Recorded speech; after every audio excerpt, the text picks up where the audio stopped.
پکی روٹی جو پنجابی زبان میں ایک بہت مفید کتاب ہے، اس میں لکھا ہے کہ کلمہ طیبہ کے 7 فرض ہیں۔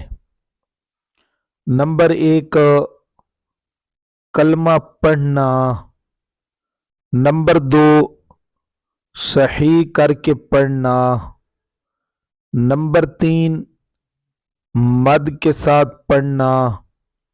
نمبر 4، معنی و مفہوم کلمہ کا سمجھنا۔ نمبر 5، ساری عمر میں ایک بار پڑھنا۔ نمبر 6، جب کوئی کہے کہ کلمہ پڑھ اس وقت پڑھنا۔ اور